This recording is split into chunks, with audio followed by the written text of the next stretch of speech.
Okay, this is notes for day 3, factor by grouping, and that's exactly what we're going to do today. We're going to factor by grouping. So looking at example 1, we have this 4-term polynomial, and we're going to try and split this up into 2 binomials. That's really our goal. And so the method of choice is going to be this style called factoring by grouping. So let's look at example 1. Notice there's 4 terms. What we're going to do is we're going to split this into 2 halves. And what we're going to do is we're going to focus on what's the GCF of the first part and what's the GCF of the second part. So the first part, t is the GCF. And the second part, -2 is the GCF. And just so you know, -2 times 6 is -12. And then what we're going to do is we're going to look at that and notice something. What do you notice about each half? There's supposed to be something special. Do you see anything that's the same? That's right. You should notice that t plus 6 is the same for both halves. Well, that's pretty significant. That's really the whole trick right there. So what we're going to do is we're going to GCF out a second time the whole group t plus 6 with parentheses out of both groups. And then we're going to write the leftovers t minus 2. And that is the answer. So now let's go ahead and let's look at example 2.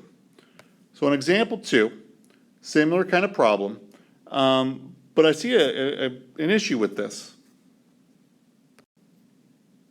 So what we're going to do now is we're going to go ahead and do some other examples. Look at example 2. So example 2, we analyze the problem. The very first thing you should do is look and decide, is it in standard form? Is it? No, it's not. We need to rewrite this equation. So I've rewritten it. It's now in standard form. And now we're going to go ahead and we're going to split this into 2 sections. And we're going to GCF each half. So for the first half, I can GCF d squared. And for the second half, I can GCF 5. Do you notice anything that's the same in each half? Hopefully you notice that d plus 1 is the same in each half. So that is what we're going to split off to 2d plus 1, and we're going to write the remains d squared plus 5. And that is the factored form of that polynomial. Let's try example 3. So looking at example 3, what I'd like you to do is split it in half, GCF, and see if you can do the whole problem. Pause this video, and then after you've completed it, go ahead and check and see how you did. Did you finish? Okay, here's the answer. So I GCF out at x into the first half, out of 2 for the second half, and then I notice I've got x minus 7 for both of these, which then turns into x minus 7 times x plus 2. Sounds good? How'd you do? No? Yes? Good? Not good? All right. Now let's look at number 4 and number 5. I'd like you to try and do number 4 and number 5 on your own. Pause the video. And then after you're done with the video, I'd like you to check your answers with what I've got. So I'm looking at example 4, and I see a problem. It's not in standard form. This situation is messed up because this should be over here, the -5 should be over there. So it's not going to work for me. So I'm going to rewrite the equation, factor out at each half a GCF, and then split up the common binomial and the remainders. And there we go. You have x minus 3, x plus 5. Now let's look over at number 5. There it is. So if I GCF this pretty quick, here we go. This is exactly the amount of time it's going to take me. I'm going to GCF out of 3y squared. I've got y plus 2. A 4 I factor out of the second half. So I got y plus 2. I notice I've got y plus 2's in common. So y plus 2, 3y squared plus 4. And that is your answer. All right, so let's take a breath here and look back at what we've done so far. It's the same process over and over. What I'd like you to do is do example 6 and example 7. And be careful, one of them is tricky. After you're done pausing it and doing your problems, then go ahead and turn it back on and let's see how you did. Are you done? All right, here's the answers. Looking at example 6, I GCF'd out the first half and second half, but then I noticed there's an issue. A minus 3 and A minus 2 are not matching. What that means is that this actually is not possible to factor. So instead, you have to say that either it can't factor, or the fancy way is you say it's prime, meaning it's not factorable. So the original is actually as good as it's going to get. So here's the results for the second problem. I GCF'd out an A squared and a 2B. I notice there's B plus 1 in common, so when I take that out and write the remainder, there's my answer. All right, let's move on to number 8. Go ahead and GCF number 8, and let's see if you can get the right answer with factor by grouping.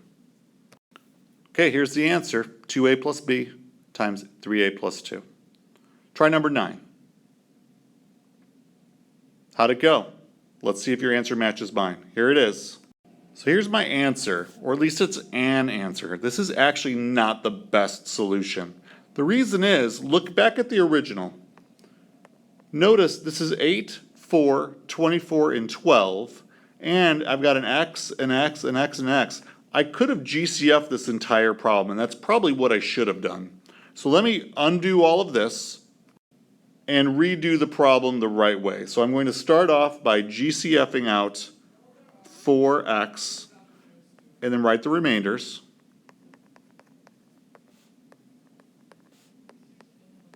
And then what I'm going to need to do is I'm going to need to GCF out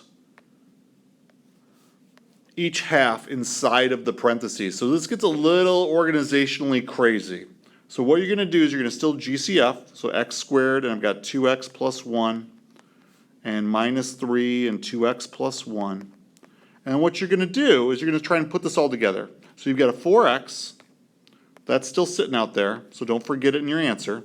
You've got your 2x plus 1, and then you've got your leftovers, x squared minus 3. So that is your final answer. 4x times 2x plus 1 times x squared minus 3.